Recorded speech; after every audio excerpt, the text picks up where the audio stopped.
그의 눈이 머무는 곳은 나의 슬픔과 고통. 고개를 들어 그의 눈을 볼 때에 난 알았네. 예수 나의 좋은 치료자. 예수 나의 좋은 치료자. 그의 손길이 닿는 곳은 나의 상처와 아픔, 영원히 흐를 것 같았던 눈물 다 멎었네.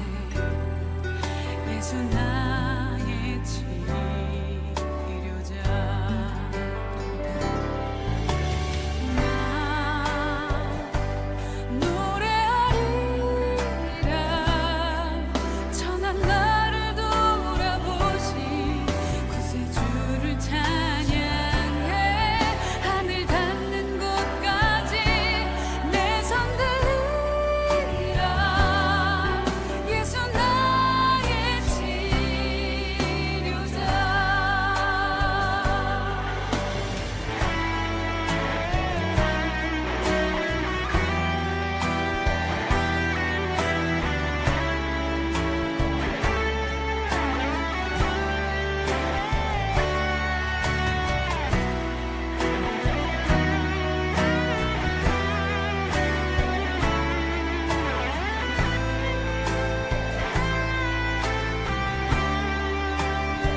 손길이 닿는 곳은 나의 상처와 아픔, 영원히 흐를 것 같았던 눈물 다 멎었네. 예수 나의 치료자.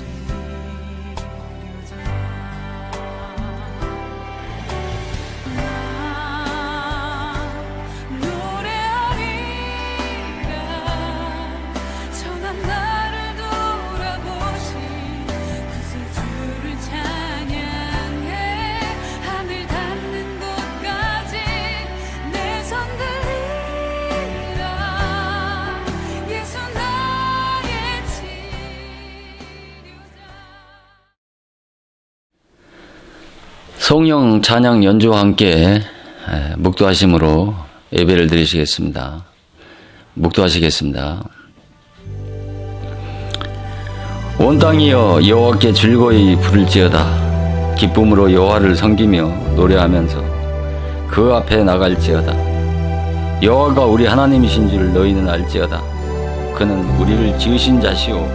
우리는 그의 것인 그의 백성이요 그의 기르시는 양이로다. 감사함으로 그 문에 들어가며 찬송함으로 그 궁정에 들어가서 그에게 감사하며 그 이름을 송축할지어다. 대저 여호와는 선하시니 그 인자하심이 영원하고 그 성실하심이 대대에 미치리로다. 아멘. 찬송하시겠습니다. 새 찬송가 542장 통합 찬송 340장입니다.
사도신경으로 신앙 고백 드리시겠습니다.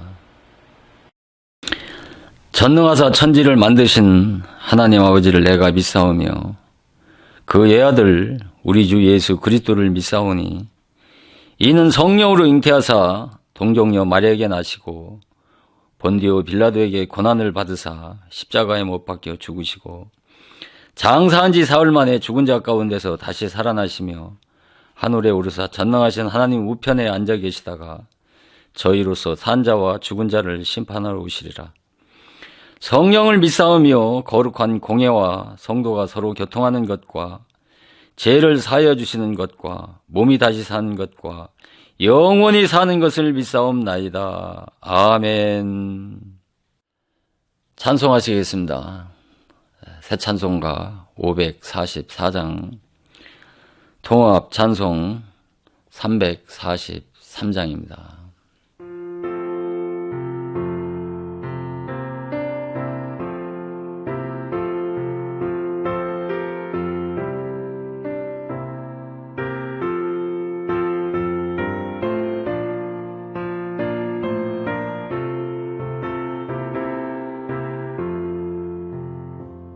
주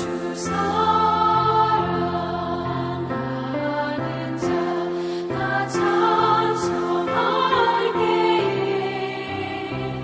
그 보좌 앞에 둘러서 그 보좌 앞에 둘러서 그 영광 돌리세 그 영광 돌리세 저 맑고도 묘한 시음성 향하여 가세 내 주의 찬란한 성에 찬송하며 올라가세 주 믿지 않는 자 다 찬송 못하나 하나님 자녀 된 자들 하나님 자녀 된 자들 그 기쁨 전하세 그 기쁨 전하세 저 맑고도 묘한 시음성 향하여 가세 내 주의 찬란한 성에 찬송하며 올라가세 저 하늘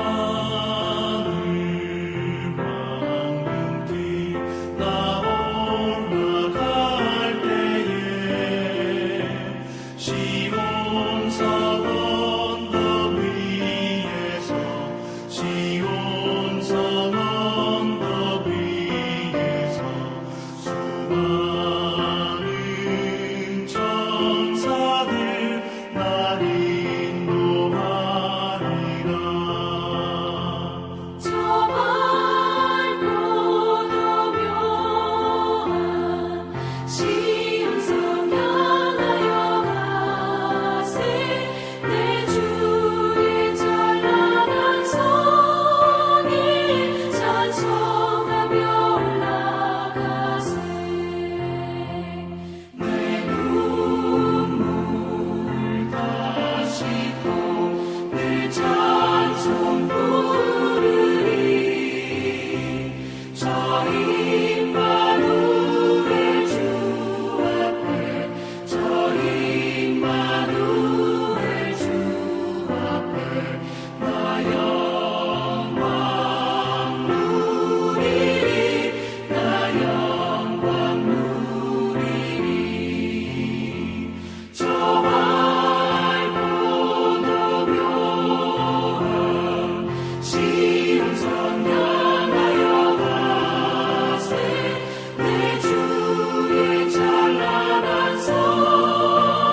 오늘 증거할 본문 말씀은 갈라디아서 4장 22절에서 26절까지의 말씀입니다. 갈라디아서 4장 22절에서 26절까지의 말씀을 봉독해 드리겠습니다. 기록된 바 아브라함이 두 아들이 있으니 하나는 계집종에게서 하나는 자유하는 여자에게서 낳다 하였으나 계집종에게서는 육체를 따라 낳고 자유하는 여자에게서는 약속으로 말미암았느니라. 이것은 비유니 이 여자들은 두 언약이라. 하나는 신의 산으로부터 종을 낳은 자니 곧 하가라. 이 하가는 아라비아에 있는 신의 산으로 지금 있는 예루살렘과 같은 데니 저가 그 자녀들로 더불어 종노릇하고 오직 의에 있는 예루살렘은 자유자니 곧 우리의 어머니라. 아멘.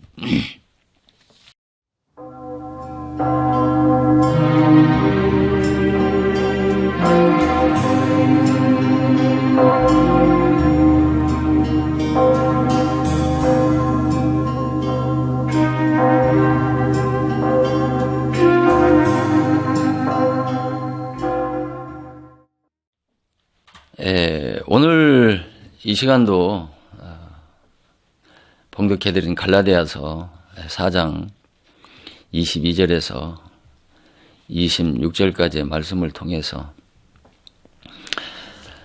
두 언약을 바로 알자라고 하는 주제 제목을 가지고 말씀을 상고하는 시간을 갖도록 하겠습니다. 오늘 이 시간도 전 시간에 말씀을 드렸던 말씀을 계속 이어서 말씀을 전하는데 오늘은 이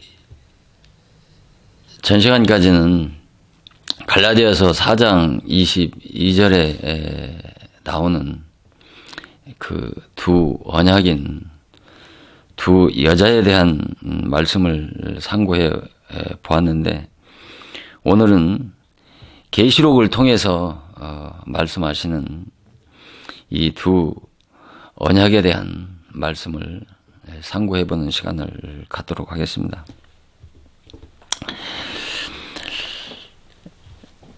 계시록 12장 1절과 5절 말씀을 봉독해드리면 하늘에 큰 이적이 보이니 해를 옷 입은 한 여자가 있는데 그 발 아래 달이 있고 머리에는 12관을 썼더라. 여자가 아들을 낳으니 이는 장차 철장으로 만국을 다스릴 남자라. 그 아이를 하나님과 그 보호자 앞으로 올려가더라 하신 이 계시록 12장 1절과 또 계시록 12장 5절 말씀과 또 한 구절을 더 본다면 계시록 17장 4절 말씀입니다.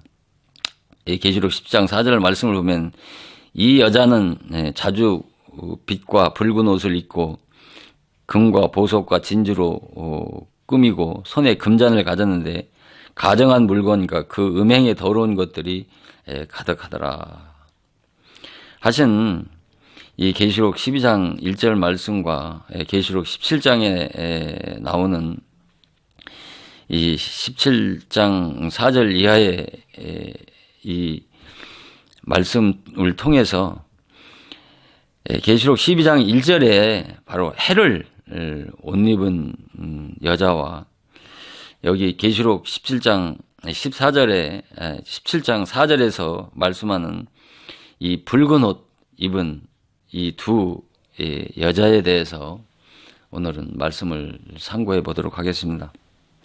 계시록에 나오는 이 해를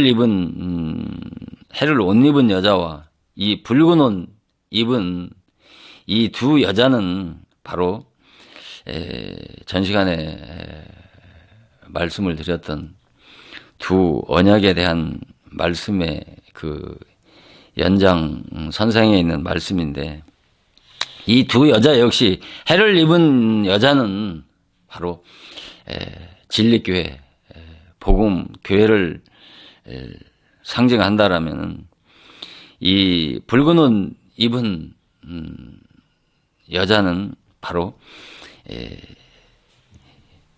율법 교회인데, 이 계시록에서는 이 율법 교회를 음녀 교회라고 말씀을 하고 있습니다. 그래서 전 시간에도 예수님께서 마리아를 향해서 당신을 낳아주신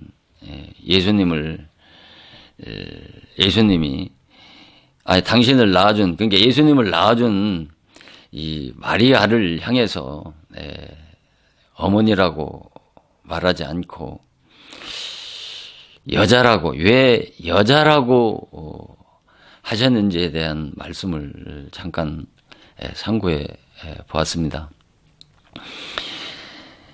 전 시간에 말씀을 드렸던 것처럼 이 여자라고 마리아는 모든 신자의 표상이기 때문이라고 이렇게 말씀을 드렸습니다.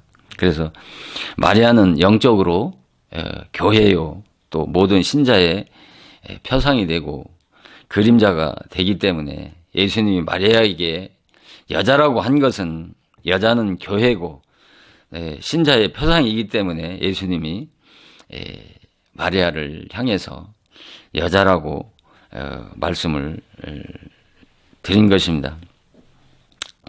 그러면 이 계시록 12장 1절을 보면은 여기에서는 해를 옷 입은 여자가 나옵니다.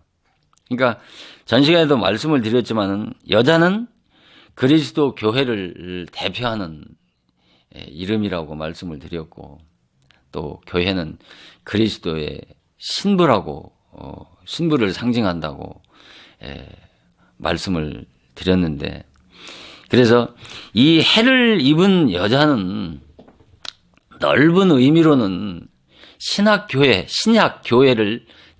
전체를 의미하는 것이라면은, 좁은 의미로는 바로 복음 교회요, 진리 교회인 것입니다. 그러나 개인의 그런 구속사적인 관점에서 봤을 때 이 해를 입은 여자는 추수의 종이고 복음의 종을 상징하는 것입니다. 그래서 여기 그러면 왜 해를 옷 입었냐는 것이죠. 우리가 이 해를 옷 입었다라고 하는 것은 우리가 창세기 1장 16절에서 보면은 하나님께서 두 광명을 지으셨는데, 큰 광명으로는 낮을 주관하게 하시고 작은 광명인 달로는 밤을 주관하게 하셨다고 그렇게 말씀하시지 않습니까?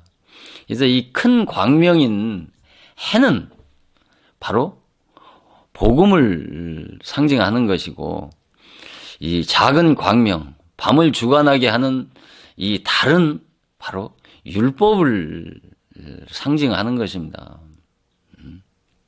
그러니까 해를 옷 입었다라고 하는 것은 예수 그리스도의 그 약속하신 그 진리의 복음으로 거듭나서 그리스도의 옷을 입은 것을 해를 옷 입은 여자라고 하는 것입니다. 그리고 그 발 아래 달이 있다라고 하는 것은 바로 물과 성령으로 거듭난 자는 율법 아래 있지 아니하고 은혜 아래 있는 것을 그 여인의 발 아래 달이 있다고 이렇게 말씀하시는 것이죠. 그러니까 그런데 이제 중요한 것은 하나 더 지금까지 말씀을 드리지 않았던 이 교회에 대한 그런 교회론적인 측면에서 하나 더 말씀을 드린다면은 이 계시록 12장 5절에서 보면은 여자가 아들을 낳은 이 여자는 바로 누구예요? 여기 해를 입은 여자를 말씀하는 겁니다. 이 계시록 12장 1절에 해를 옷 입은 여자인데 이 여자가 아들을 낳았단 말입니다. 아들을 낳았는데 이는 장차 철장으로 만국을 다스릴 남자라. 그 아이를 하나님 앞과 보좌 앞으로 올려가더라. 이 말씀을 그러니까 12장은 이 해를 입은 여자에 대한 말씀이 이 전체 12장 전체 주제 요약에 대한 말씀인데 이 여자가 아들을 낳았다라고 하는 이 말씀을 가지고 역사적으로는 이 여자는 분명 역사적으로는 마리아지 않습니까? 그리고 이 마리아가 낳은 이 남자는 바로 예수님이시죠. 역사적으로는 그렇지 않습니까? 역사적으로. 그러나 이것을 역사적으로만 지나간 역사적인 사실로만 보게 되면은 바로 오늘날 믿는 그리스도인들과 이 직접적인 연관을 맺는 그런 진리의 말씀으로 깨달아야 이 말씀이 우리 영혼의 생명의 양식이 되고 영생의 양식이 되어지는 것입니다. 그러면 왜 여자가 낳은 남자, 역사적으로 단순하게 보면 분명히 여자가 낳은 남자는 예수님을 말씀을 하시는데 이 여자가 낳은 자식이 여자가 아니고 남자를 낳았기 때문에 남자라고 이렇게 말씀하는 것이 아니고 바로 여기서 왜 남자라고 말씀을 했느냐면은 남자는 여자에게 사랑을 주는 입장이라면은 또 여자는 남자에게 사랑을 받는 입장이지 않습니까? 그래서 이 여자는 율법 아래서 죄를 깨닫고 회개해서 지정의의 도덕성이 높은 수준까지 성장했을 때 바로 그런 자기 안에 있는 죄 문제를 해결되지 않아서 그 신랑 대신 그 예수 그리스도를 간절히 사모하고 갈망하는 이 여자가 예수를 신랑을 그 마음 안에 영접하게 되는 것이죠.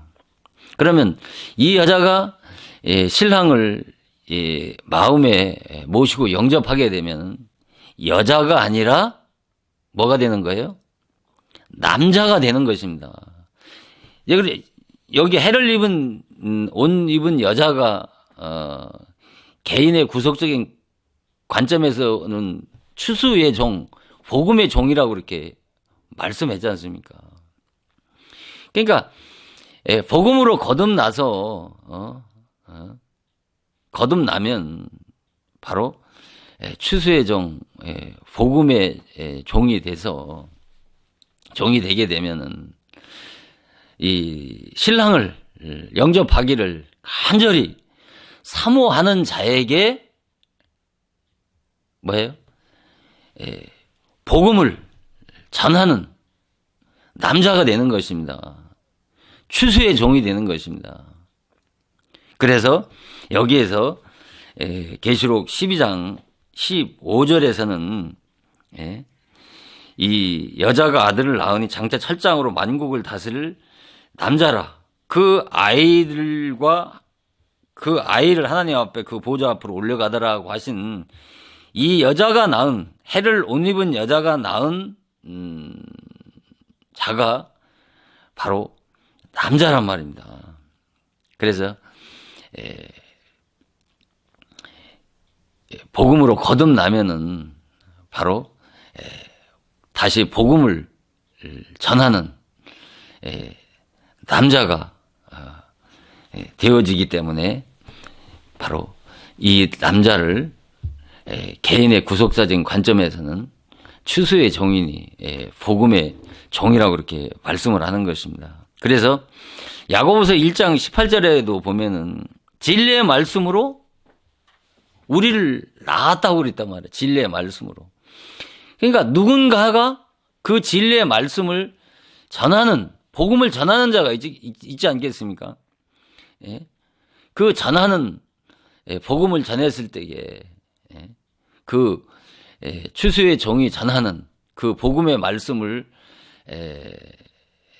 믿고 또 받아들임으로 인해서 예수 그리스도를 마음에 모셔서 그리스도의 성전된 거룩한 하나님의 백성이 되어지는 것이죠.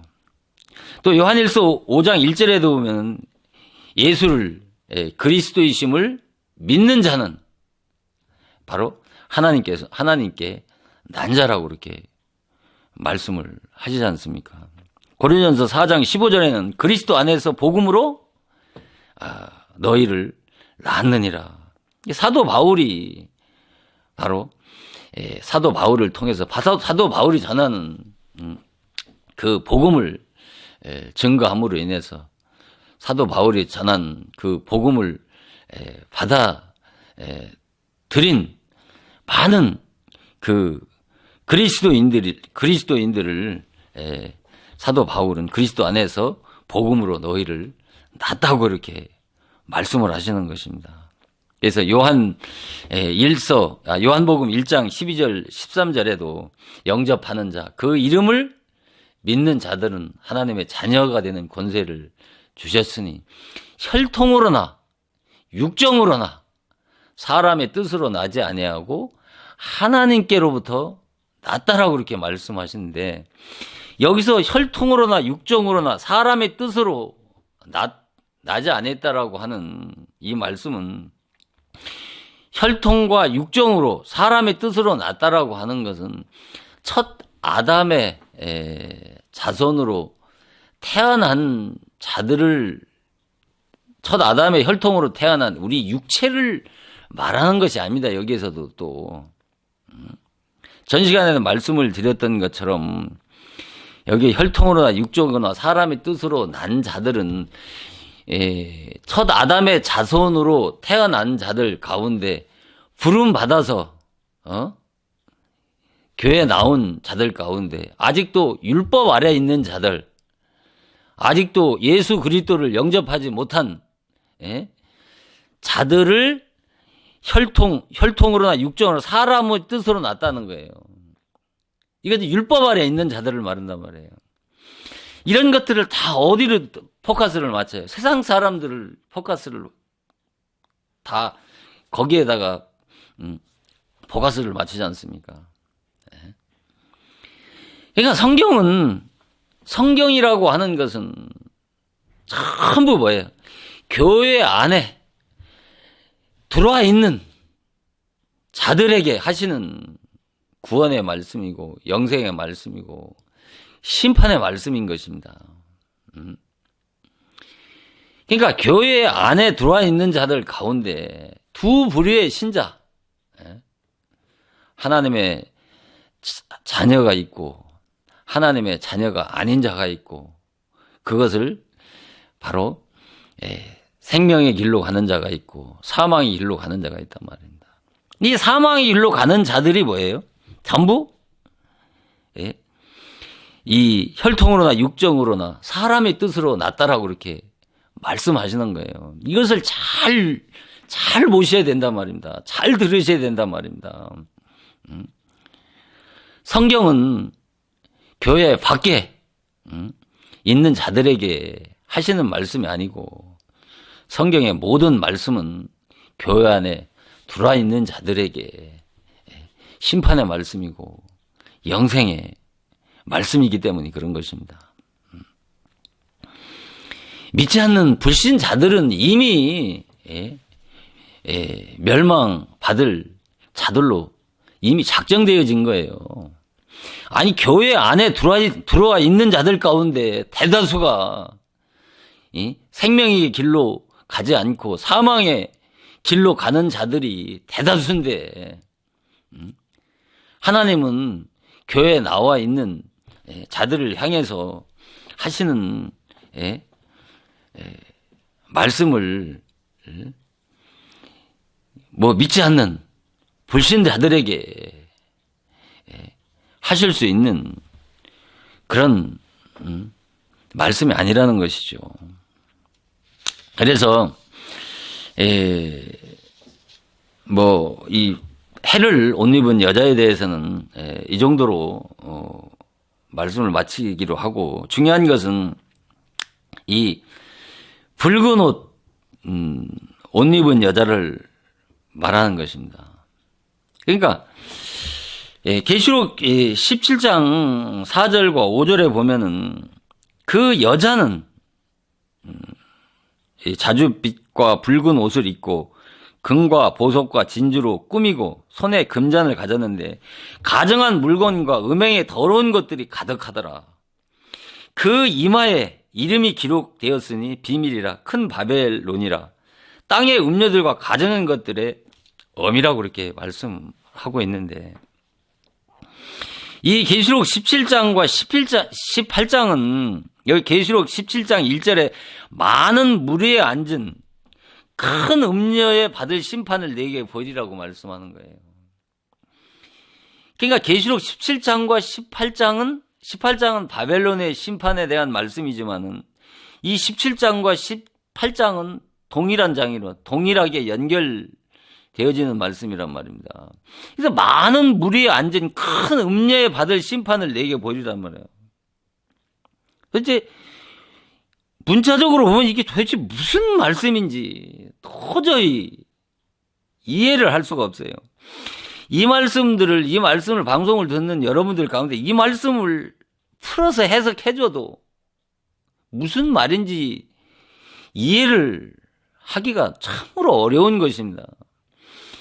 이 내적이고 영적인 기초적인 지식, 특히 율법에 대한 해박한 지식이 없게 되면 이런 말씀들이 바르게 해석을 해 주어도 도대체 무슨 말인지 이해하기가 쉽지가 않은 말씀들인 것입니다.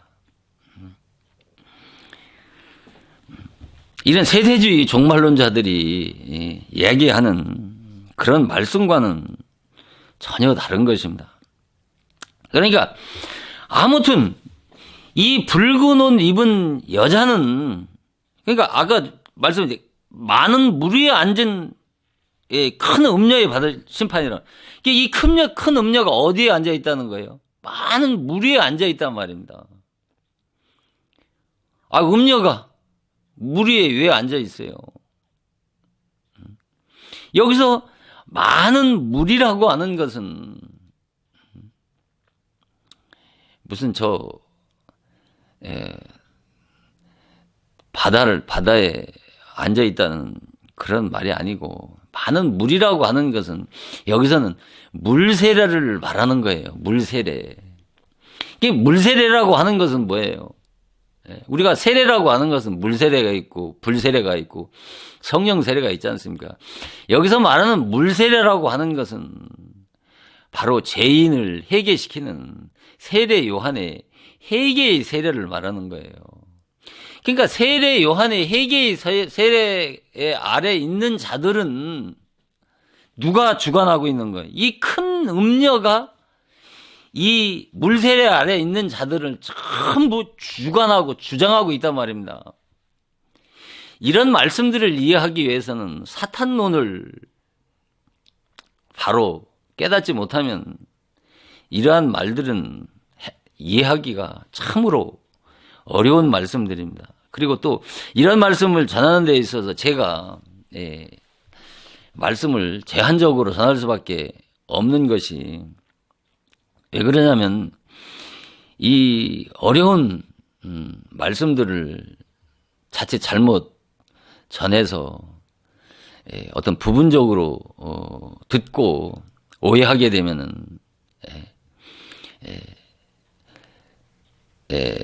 자칫 그 판단과 정죄에 그런 우려에 빠질 수 있는 부분들이 있기 때문에 항상 조심스럽게 말씀을 전하려고 합니다만은 아무튼 이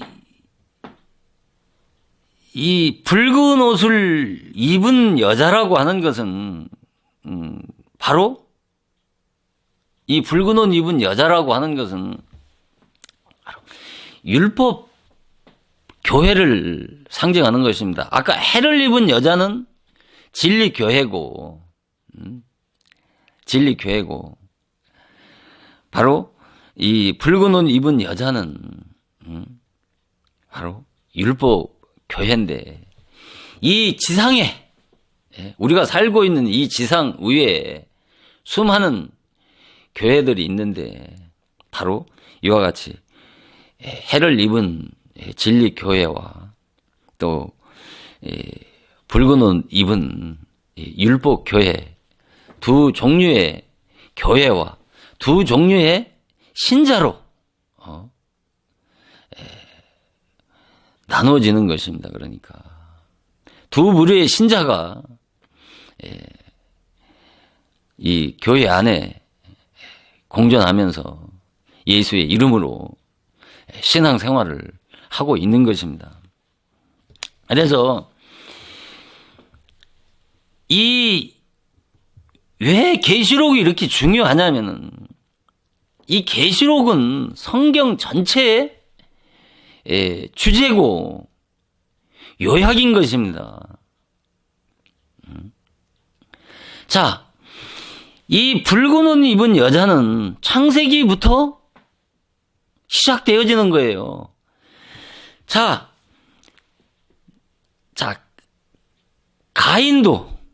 가인도 율법교회의 모형과 그림자란 말입니다. 아벨은 진리교회의 모형과 그림자란 말입니다. 자, 창세기에서는 가인이라고 나오잖아요. 아벨이라고 나오잖아요. 가인이 어떤 존재인가를 창세기에서는 알 수가 없잖아요. 그냥 가인은 아벨을 쳐 죽인 하나님 앞에 버림받은 저주받은 존재라고만 생각을 하잖아요.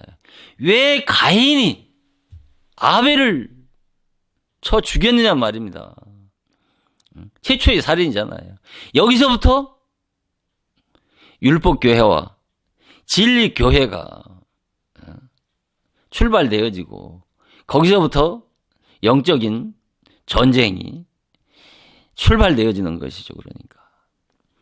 그러니까 가인은 가인도 율법교회인데 그 자체만 봐서 그것이 율법교회인지 진리교회인지 음료교회인지를 모른단 말입니다. 그래서 조금 거슬러 올라와서 아브라함의 두 아내가 나오잖아요. 그 두 아내가 하갈과 사라가 나오지 않습니까? 우리가 여기에서도 보면은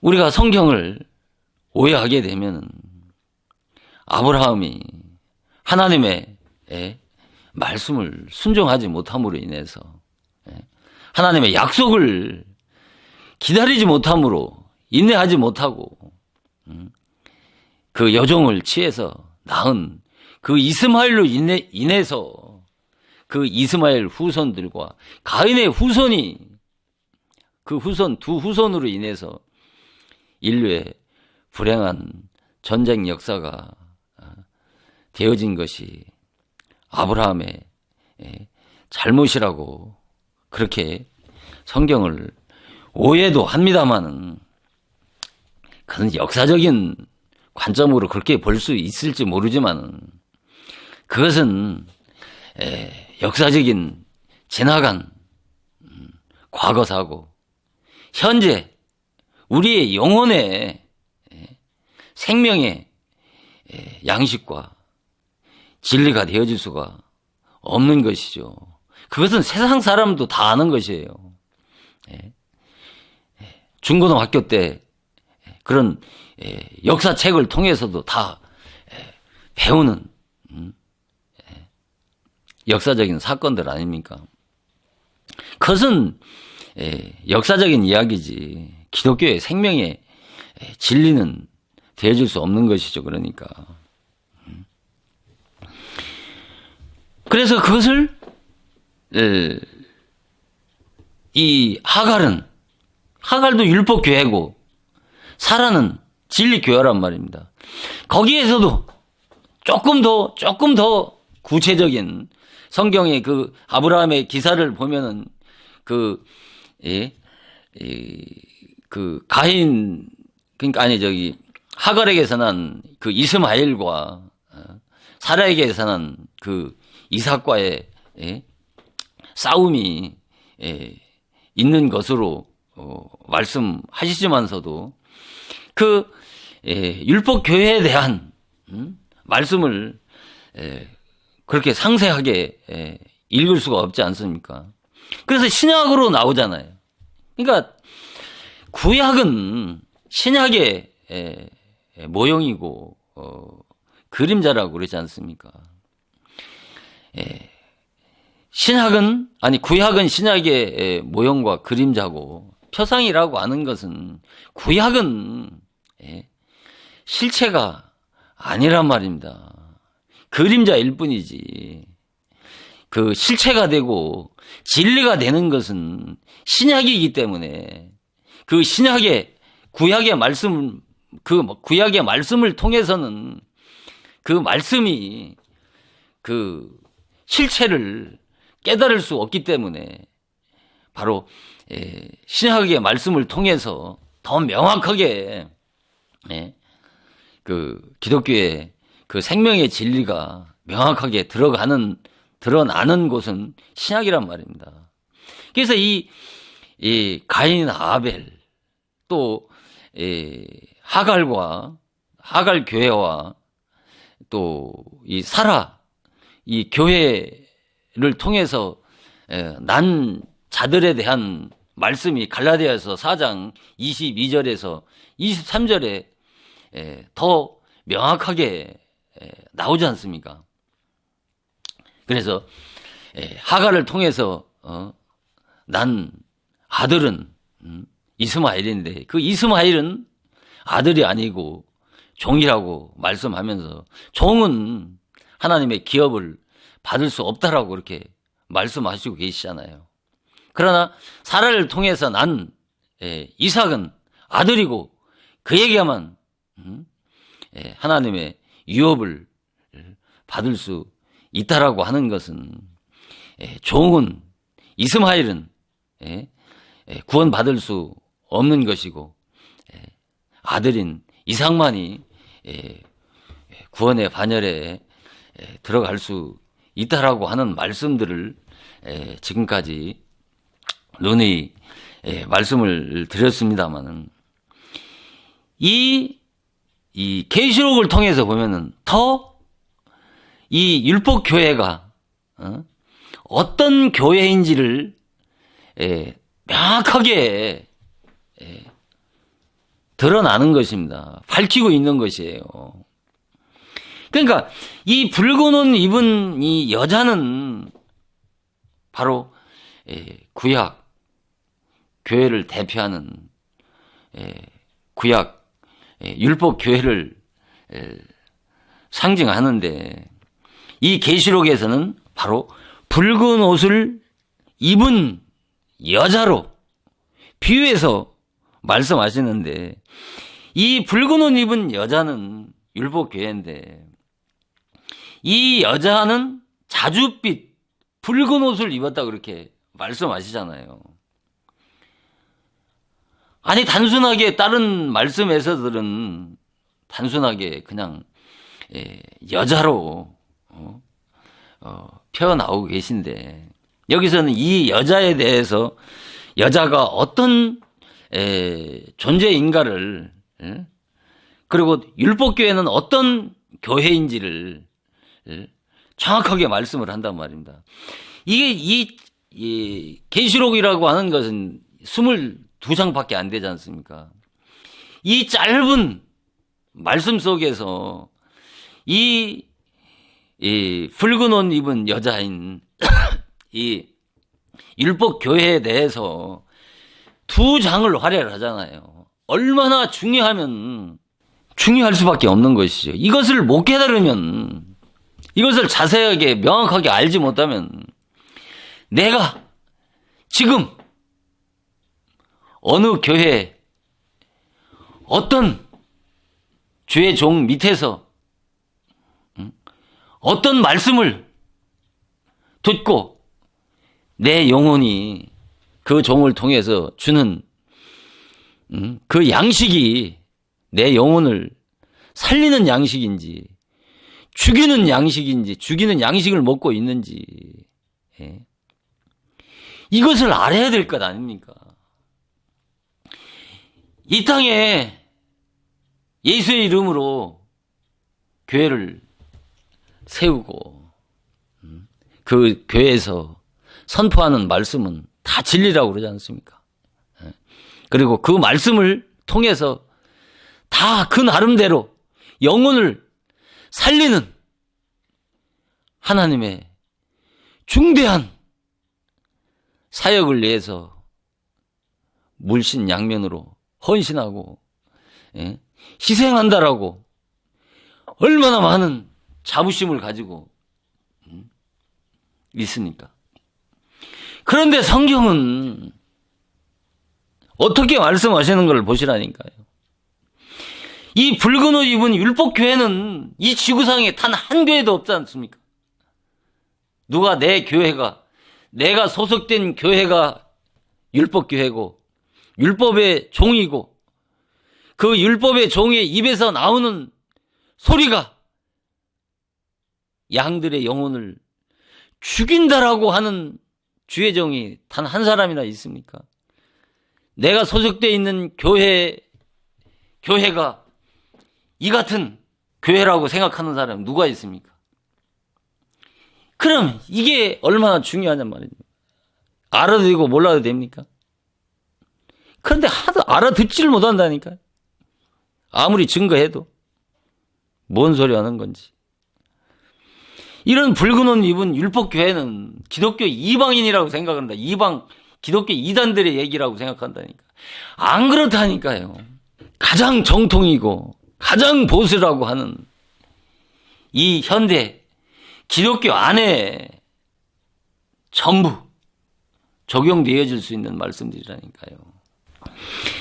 그런데 이 붉은 옷 입은 여자인데 이 여자가 자줏빛 붉은 옷을 입었단 말입니다. 이 자줏빛이라는 것, 이 자줏빛이라고 하는 옷은 권세자들이 입는 옷이란 말입니다. 이 권세는 무슨 권세일까요? 율법의 사명자들이 가지고 있는 권세는 무슨 권세예요? 율법의 권세라니까요. 이 율법의 권세로 죄인을 정죄하고 심판해서 죽이는 권세란 말입니다. 이 권세를 휘두르고 있는 사실을 모른다니까요. 사두개인 바리새인들이 간호마다 현장에 잡힌 여인을 돌로 치잖아요. 그 돌은 그냥 저 들판에 있는 돌입니까? 바로 모세가 돌을 깎아서 그 돌 위에 무엇을 새겼습니까? 십계명을 새겼단 말입니다. 그 십계명인 모세의 율법으로 정죄하고 심판해서 수많은 영혼들을 죽인단 말입니다. 그래서 고린도 후서 3장 6, 7절에 새 언약에 그가 우리를 새 언약의 일꾼 되게 만족케 하셨으니 의무는 죽이는 것이고 영은 살리는 것이라고 그렇게 말씀하시잖아요. 그 의문이 바로 모세의 율법이란 말입니다. 그러니까 율법, 권세를 가다. 그러니까 이 붉은 옷 입은 여자는 율법교회인데 그 율법교회는 뭐를 가져, 바로 율법 권세를 가지고, 율법으로 죄인을 정죄하고 심판하는 권세를 가졌다는 것이죠. 이 붉은 옷을 입었다는 것은 뭐예요? 붉은 옷을 입었다는 것은. 우리가 붉은 옷이라고 하는 것은 그 붉은색은 뭐예요? 그 막스주의의 그 혁명을 상징하는 깃발이 붉은색이잖아요. 그 붉은색은 수많은 혁명으로 죽은 수많은 사람들의 피를 상징하지 않습니까? 이 붉은색은요, 한번 물들으면요, 이 붉은색은 지워지질 않는답니다. 이 붉은색은. 그래서 이 공산주의 사상에 한번 물들면 전향이 그렇게 어려운 이유가 그와 같은 것처럼 이 율법주의에 한번 사로잡히면요, 이 복음신앙으로 신앙의 전환을 이룬다는 것만큼 어려운 게 없다니까요. 이 율법주의라고 하는 것이, 율법신앙이라고 하는 것이 이게 그렇게 간단하게 이해되어 줄 수 있는 말씀이 아니라니까요. 여러분들이 이런 말씀들이 이 붉은 옷 입은 여자가 입고 있는 이 모습이 오늘의 기독교 안에서 이대로 이루어져 가고 있는 사실을 영적으로 분별할 수가 있어야 된다니까요. 이게 진리를 깨달은 자고, 그리스도 안에서 성숙한 자란 말입니다. 그래야 이런 자들에게 미혹당하지 않고 이런 자를 등을 돌려서 그리스도께 향할 수 있는 것이고, 이런 자들을 알아야 정말 복음의 종이, 해를 못 입은 이 복음의 종이 누구인지를 분별해서 그를 따를 수 있고, 그들이 전하는 말씀을 받아 내 영혼의 양식으로 받아 먹을 수가 있는 것입니다. 이 붉은 옷을 입었다라고 하는 것은 무슨 피로, 이 계시록 17장 거기에 보면 17장 6절에 보면 뭐예요? 내가 보면 이 여자가, 지금 이 붉은 옷을 입은 이 여자가 성도들의 피와 예수의 증인들의 피에 취한지라 내가 그 여자를 보고 기이 여기고 또 기이 여기니라. 이 여자가 성도들의 피와 예수의 증인들의 피에 취했단 말이에요. 그러니까 뭐예요? 왜 이 여자가 붉은 옷을 입었다라는 것은 수많은 영혼들을 죽여서 그 피가, 그 옷이 붉게 물들었다는 거란 말입니다. 이 여자들이 성도들의 피와 증인들의 피에 취했다는 거란 말이에요. 누가 이 같은 이 말씀이 현실에서 이루어져 가고 있는지를 눈을 뜨느냐 말입니다. 이 눈을 뜨지 못한 자들을 가지고 예수님은 내 종처럼 눈 멀고 키 먹은 종이 없다라고 탄식하신 거란 말입니다. 이것이 오늘의 교회 안에 진짜 이루어지고 있다니까요. 이건 상상도 못할 일이잖아요.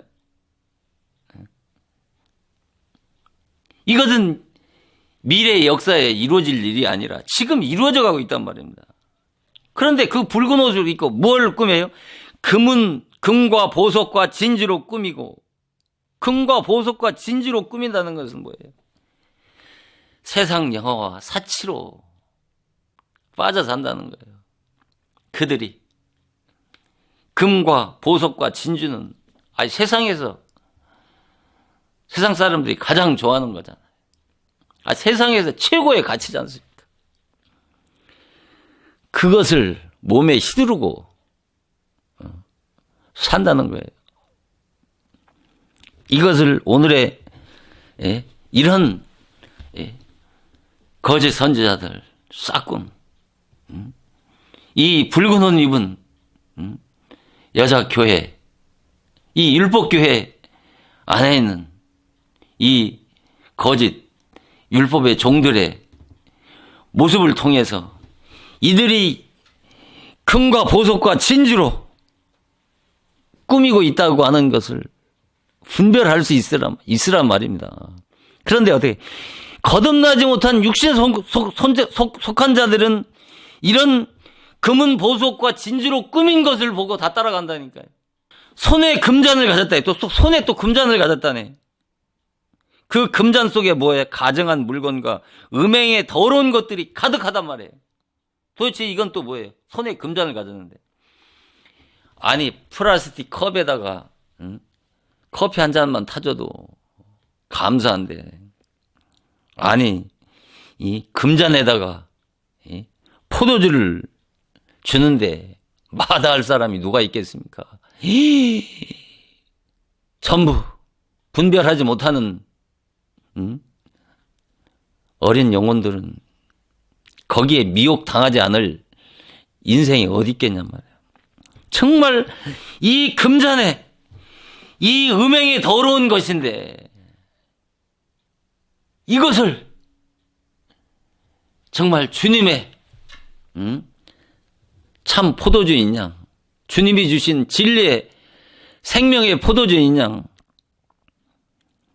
그 금잔에 주니까 거기에 전부 미혹당해가지고 자기의 영혼이 죽는지도 모르고 그 포도주를 마시고 있단 말입니다. 이 금잔이 무언가 한번 볼까요? 예레미야 51장 7절을 한번 볼까요? 예레미야 57장에 보면 바벨론은 뭐라고 그랬어? 여호와의 수종에 온 세계를 지게 하는 금잔이라. 열방이 그 포도주를 마시고 미쳤도다.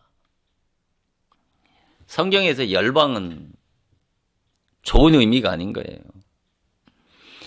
이 열방이라고 하는 것은 바로, 그러니까 여기 보면은 이 계시록 17장 자 보세요. 17장 5절에 보면은 이마에 이름이 기록되었으니 이 붉은 옷 입은 여자, 이 음력 교회가, 이 바벨론 교회가,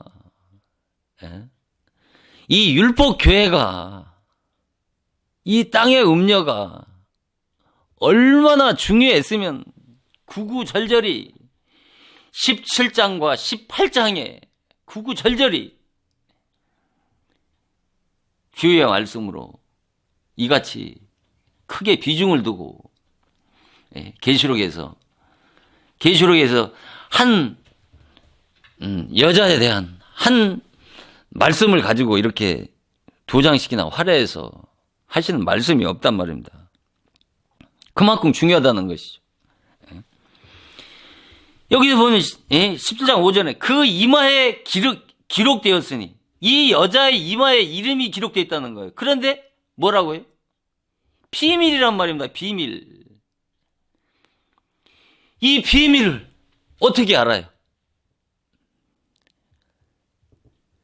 그 집안에 들어가려면 그 키의 비밀은 주인밖에 알 수가 없는 것입니다. 주인이 열어줘야 그 집안에 들어갈 수 있는 것처럼 이 여자에 대한 것이 이 붉은 옷 입은 여자가 얼마나 중요하면 이것을 비밀이라고 말씀하시면서 큰 바벨론이라 그리고 땅의 음녀들과 가증한 것들에 여긴 또 엄이라고 나오지 않습니까? 또. 예? 전 시간에 말씀을 드렸던 거예요. 여자와 엄이라고 하는 어머니와 어떤 일맥상통이 있지 않습니까? 상통이 되지 않습니까? 그러니까 여기서는 여자가 뭐예요? 붉은 옷 입은 여자는 여기서는 17장에서는 분명히 뭐라고 그래요? 음녀라고 나오는 거예요. 음녀예요. 그리고 이 음녀는 또 뭐라고 그래요? 바벨론이란 말입니다. 이 바벨론은 뭐예요? 또 땅의 음녀라고 그러고 가증한 것들의 또 엄이라고 이렇게 말씀을 하는 거를 말씀을 하시잖아요.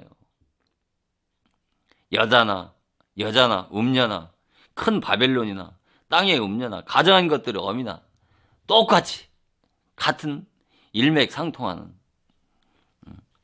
말씀이란 말입니다. 왜 여자를 음녀라고 그러냐 말이에요. 이 여자를 계시록에서는 음녀, 다른 말씀에서는 그냥 여자라고 그러지 오직 계시록에서만 음녀라고 그러지 않습니까? 음녀라고 하는 이 히브리어로는 포르네라고 하는 뜻이에요. 그런데 이 포르네는 팔다라고 하는 페리넴이라고 하는 뜻에서 유래된 단어입니다. 그래서 이 음녀는 창녀, 창남, 매춘을 하는 뜻이고 또 다른 뜻은 바벨론에서 우상 숭배하는 자라는 뜻이란 말입니다. 그리고 또 다른 뜻이 있다면 또 하나 더 말씀을 드린다면 사이를 갈라놓는 자라는 뜻도 있고 이것들이 다 이 음녀와 음녀가 행하는 짓들과 다 일맥상통한 말씀들이란 말입니다. 그래서 이 음녀는 왜 음녀라고 그래요? 여자를 음녀라고 하는 것은 음녀는 매춘부나 창녀들은 뭐를 팔아요? 자기 몸을 팔아서 먹고 사는 여자를 창녀라고 하지 않습니까?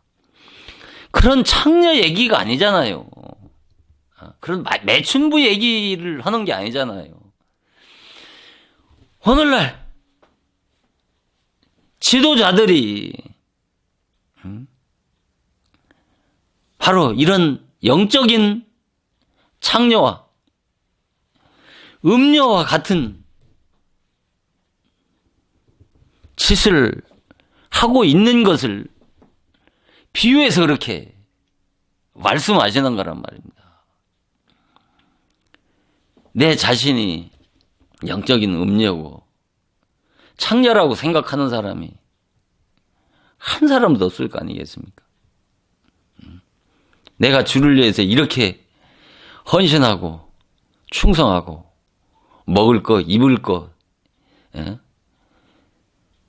희생하면서 주를 위해서 헌신하는데 아마 그들에게 음년이 영적인 창녀라고 한다고 그래보세요. 어떻게 하겠습니까? 아마 칼 들고 죽이려고 할 겁니다. 진짜 참 목자는 어떠한 비방과 비난을 한다 할지라도 육신의 혈기와 감정으로 대적하지 않습니다. 그게 참 목자인 것입니다. 그러나 거짓은 거짓이라고 했을 때 그의 본성이 드러나서 참을 어떤 수단과 방법을 동원해서 죽이려고 하는 것이 그것이 바로 거짓인 것입니다. 기독교의 참 기독교는 요셉을 죽이려 했던 요셉의 이복 형제들은 전부 율법의 사명자들인 것입니다. 그들이 요셉을 죽이려고 했지만은 결국 그 이복 형제들을 통해서 요셉은 위대한 하나님의 종이 되어졌고, 그 요셉은 이복 형제들을 원수로 여기지 아니하고 그리스도의 사랑, 하나님의 사랑으로 용서하고 그들을 구원하잖아요. 이게 기독교의 참이고, 이게 기독교의 사랑이고, 이게 기독교의 진리인 것입니다. 기독교 밖에서 기독교를 비난해 보십시오. 가서 기물을 파괴하고 온갖 행패를 부리고, 신문에 성명서를 내고,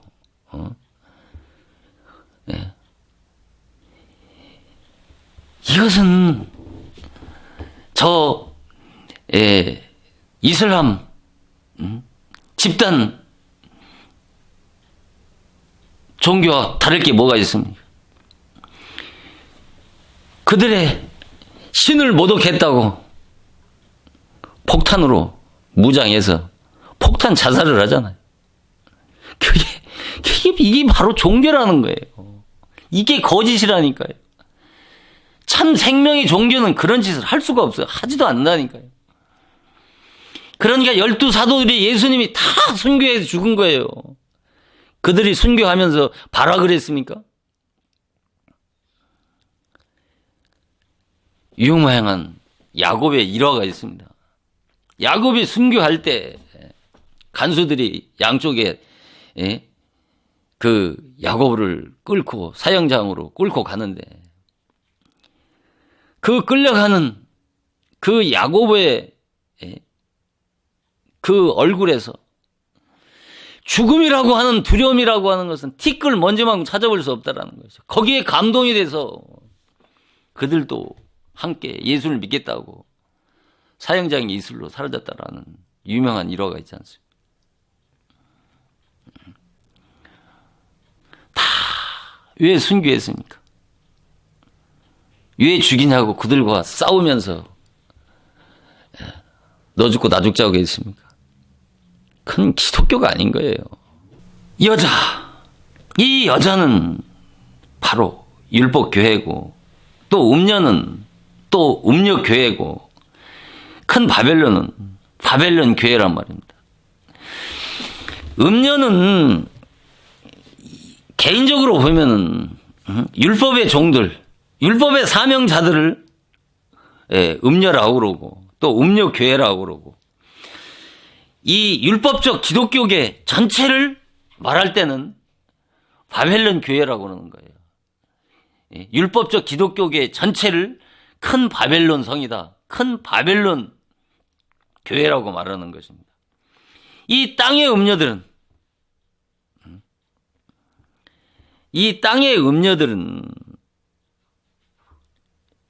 바로 율법의 사명자, 율법의 주관자, 율법의 종들을 땅의 음녀라고 말씀하는 것입니다. 그러니까 땅의 음녀라고 하는 것은, 이 율법교회에 전 시간에도 말씀을 드렸던 것처럼 율법교회의 모체는 누구라고 그랬어요? 율법교회의 모체는 하와란 말입니다. 그러니까 하와인데, 이 하갈이나 또 레아나 또 엘가나의 아내 이 분인나, 이런 여자들은 바로 율법교회 모체의 표상이 되는 것이죠. 그림자가 되는 거란 말입니다. 구약교회, 그러니까 사라는, 하와는 그, 구약교회, 그러니까, 율법 교회의 표상이고,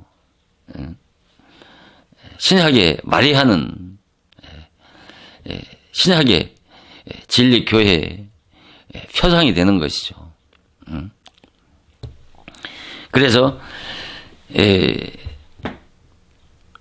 그러면 여기 이 음행에 가증한 물건과 음행에 더러운 것들이 가득하다고 그렇게 말씀을 계시록 17장 4절에 음행에 더러운 것들이 가득하다고 얘기했고 이 바벨론은 금잔이라고 그랬잖아요. 그러니까 손에 금잔이 있는데 가증한 물건과 음행에 더러운 것이 가득하다고 말씀하고 있고 계시록 에레미야 57장 7절에서 바벨론은 여호와의 수종에 온 세계를 지키게 하는 금잔인데 이 금잔은 열방이 그 포도주를 마시고 미쳤다고 그렇게 말씀하시잖아요.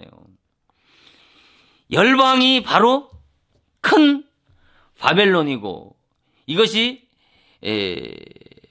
넓은 의미로 율법적 기독교계 전체를 열방이라고 말씀하는 거란 말입니다.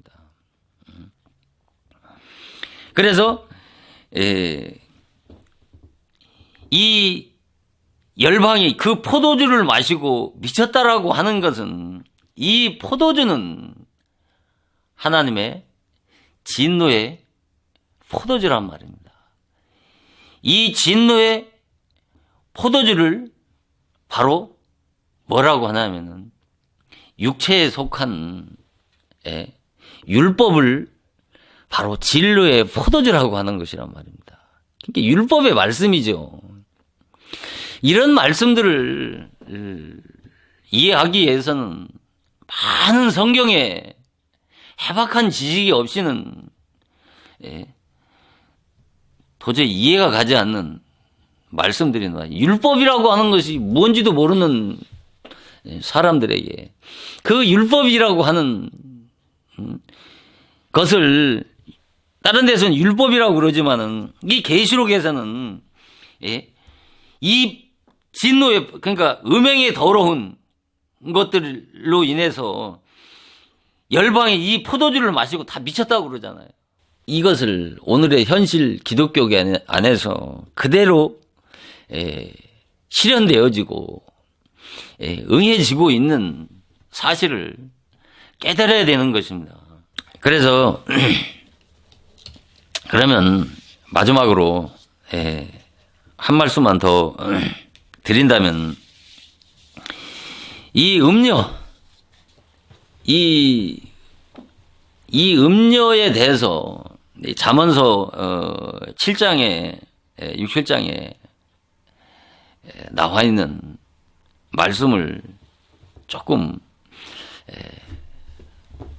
더 상고해 보면 분명히 이 붉은 옷을 입은 자줏빛과 붉은 옷을 입은 계시록에서 이 여자는 바로 음녀인데 이 음녀를 또 바벨론이라고 그러고 또 땅의 음녀라고 그러고 또 가증한 것들의 엄이라고 그랬단 말이에요. 그러니까 가증한 것들의 엄이라고 하는 것은 전 시간에도 말씀을 드렸던 것처럼 이 가증한 것들의 엄은 누구예요?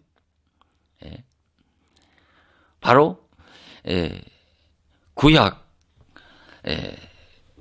그 하와를 말씀하는 것이죠. 이 하와는 바로 율법 교회를 율법 교회의 그 모체가 되는 것이죠. 그러니까 신약 교회의 모체는 마리아고 왜 가증한 것들이라고 그렇게 말씀을 했냐면은 자, 이 율법은 가증한 것들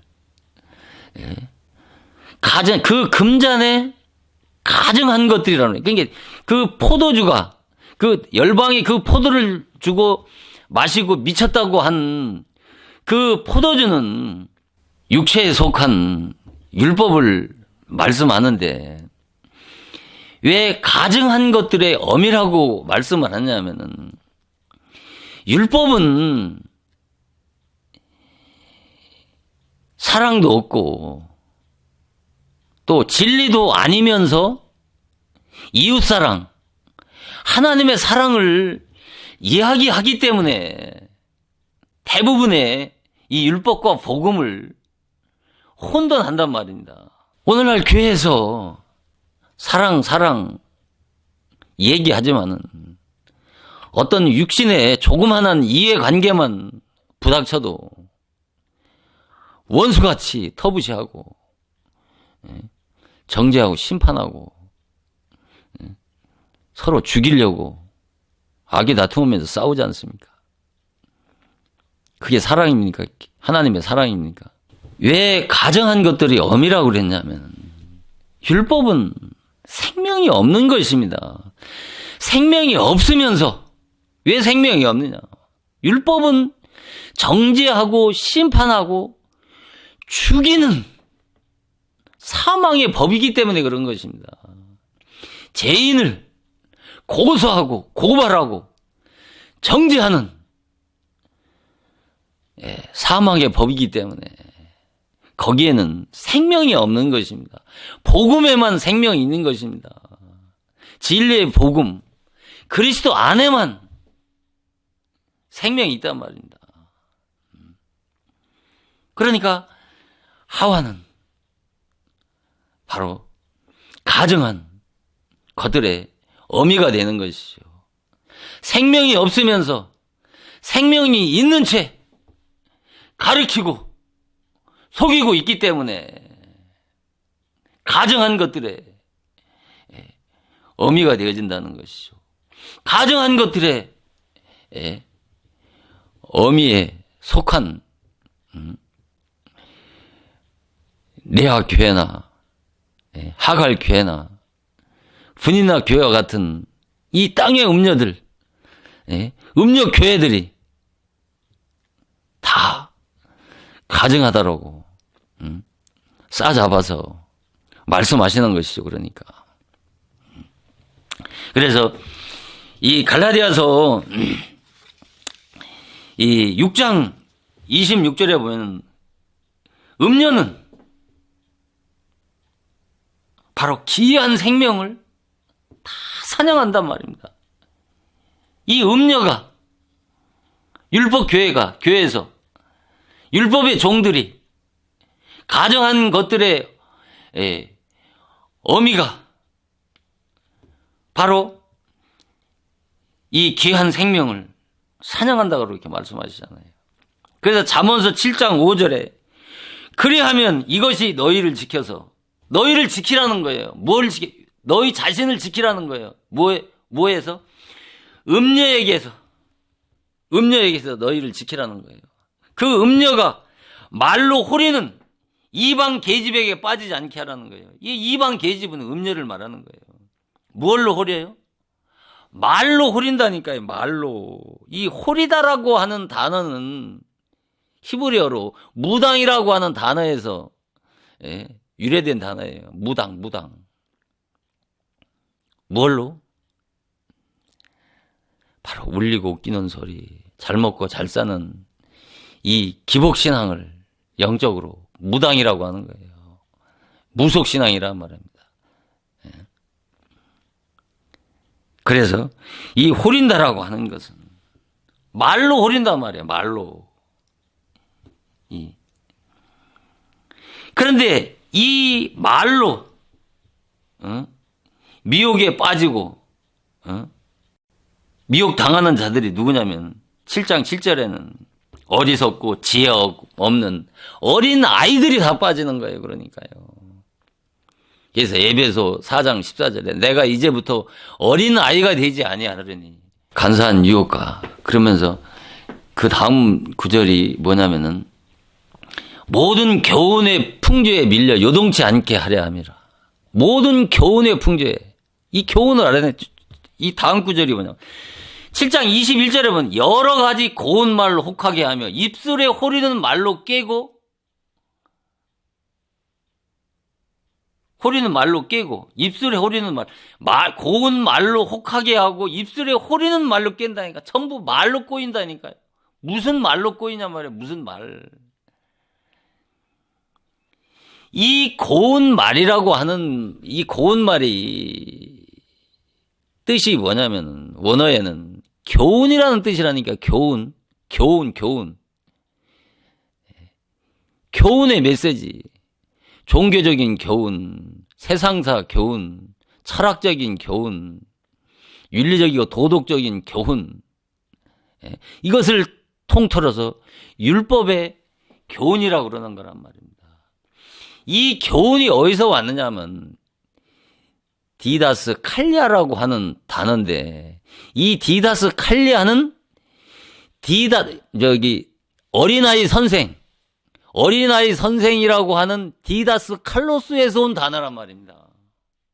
그러니까 율법의 종들, 어린아이의 종들, 율법의 사명자들이 가리키는 그 율법의 말씀을 바로 여기서는 교훈이라고 하는데, 유창하고 세련된 언변으로 생명 없는 윤리적이고 도덕적인 교훈의 메시지를 말하는 거예요. 이것을 생명 없는 율법적인 교훈이라고 하는, 생명이 없단 말이에요. 여기엔 생명이 없다니까요. 생명이 없다고요. 이 생명이 없는 소리와 생명이 있는 소리를 분별을 하란 말입니다. 왜 이런 소리들은 못 알아듣냐 말입니다. 말도 안 되는 울리고 웃기는 소리, 잘 먹고 잘 사는 그런 기복적인 소리를 하면은 그냥 구름대 같이 모여드는데, 왜 생명의 말씀을 전하면 왜 알아듣지 못하고 깨닫지 못하냐 말입니다. 그래서 7장 26절에는 음녀가 많은 사람들을 상하게 하고 엎드러지게 하고 그에게, 그 음녀에게 죽은 자가 허다하다 그렇게 말씀했어요.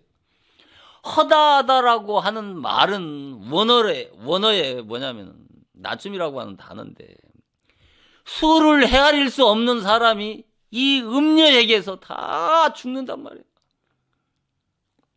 뭘로요? 이 음녀가 고운 말로 혹하게 하고 호리는 말로 전부 다 죽는단 말이에요. 한두 사람이 죽는다는 게 아니고 수를 헤아릴 수 없이, 원어에는 허다한 사람들이 그에게서 상하고 엎드러지고, 저 창녀가 사람의 영혼을 죽입니까? 네.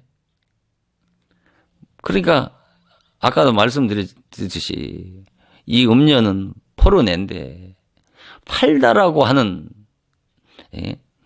페르넴이라고 하는 단어에서 유래됐다. 팔다. 뭘 팔아요? 잠언서에는 진리를 사고 팔지 말라고 그러지 않습니까? 바로 뭐를 팔아요? 자기 육신의 유익을 위해서 예수의 이름을 팔고 진리를 팔아서 자기 배만 불리는 이런 싹꾼들이 여러분들의 영적인 눈과 신령한 눈을 떠서 깨닫는 은혜가 있기를 주님의 이름으로 축원을 드리면서, 이 여자는 창세기에서는 가인이고, 또 아브라함의 아내 하갈이고, 또 갈라디아에서는 하갈과 사라가 나오는데, 하갈을 통해서 육체를 따라 난 자와 사라에게서는 약속을 따라 난 자라고 말씀을 하고 있지만 이 계시록에서는 해를 입은 여자와 붉은 옷 입은 여자로 말씀하는데 이 해를 입은 여자와 붉은 옷 입은 여자에 대해서 계시록에 이 17장 18장에 어떤 잔지를 이것이 비밀이라고 말씀하면서 비유와 이 음력 교회와 이 음력 율법의 사명자들 율법의 종들의 그 모습을 아주 적나라하게 말씀을 하고 있고 또 잠언서에서도 이 음녀가 얼마나 많은 수많은 영혼들을 사냥하고 상하고 엎드러지게 하고 얼마나 많은 영혼들을 쥐고 있다라고 하는 이 사실을 이렇게 말씀을 하시잖아요. 그 집은 뭐예요? 이건 교회를 말하는 거예요. 율법교회. 그 집은 음부의 길이라. 사망의 방으로 내려가게 하는 멸망으로 내려가게 한단 말입니다. 여러분. 이 말씀을 깨달은 입장에서 오늘의 기독교계를 바라보면 탄식을 하지 않아야 할 수 없기 때문에 이런 말씀을 전합니다만 듣고 깨닫는 자들은 너무나 희소하고 받아들이기보다는 받아들이기를 거절하는 자들이 더 많기 때문에 너무나도 안타까운 심정을 갖고 말씀을 드립니다만 이 말씀을 듣고 정말 하나님께 깨닫는 은혜를 구하게 되면 성령께서 더 깊은 내적이고 영적인 분별력 있는 지혜를 주실 줄을 믿고 오늘은 여기까지 말씀을 드리기로 하고 다음 시간도 이하의 말씀을 계속 이어서 말씀을 상고하도록 하겠습니다. 말씀을 마치도록 하겠습니다. 감사합니다. 잠깐 기도하시겠습니다. 여자가 아들을 낳으니 장차 철장으로 만국을 다스릴 남자라고 하였습니다. 우리가 거듭나기까지는 마귀가 우리 마음 보좌에 앉아 우리를 제 종노릇하게 만들지만 진리의 복음으로 거듭나면 우리 마음 안에서 왕노릇하던 마귀가 쫓겨나서 제 지배에서 벗어나 자유함을 받고 영광스러운 아들이 되어서 진리의 말씀인 철장으로 뱀의 머리를 깨뜨리고 부숴서 율법의 사슬과 죄악의 사슬에 매여 종노릇하는 자들을 구원하는 하나님의 진리의 사역에 충성스러운 종들이 되어질 수 있도록 예수 그리스도의 거룩하신 이름으로 간절히 기도드리옵나이다. 아멘. 축도하심으로 오늘 예배를 마치도록 하겠습니다. 축도하시겠습니다. 예수 그리스도의 은혜와 만극하신 아버지 하나님의 사랑하심과 또 다른 진리의 성령 보혜사의 감화 감동 인도 역사하신 은혜가 유창하고 세련된 언변으로 생명 없는 도덕적이고 윤리적인 율법의 말씀으로 혹하게 하고 호리는 이 영적인 음료의 소리와 예수 그리스도의 진리의 음성을 분별할 수 있는 성숙한 하나님의 자녀가 되어지기를 소원하는 사랑하는 자녀들 머리 위에와 또 그 가정의 자녀들 위에 지금으로부터 영원토록 함께하여 주시옵기를 간절히 축원을 드리옵나이다. 아멘.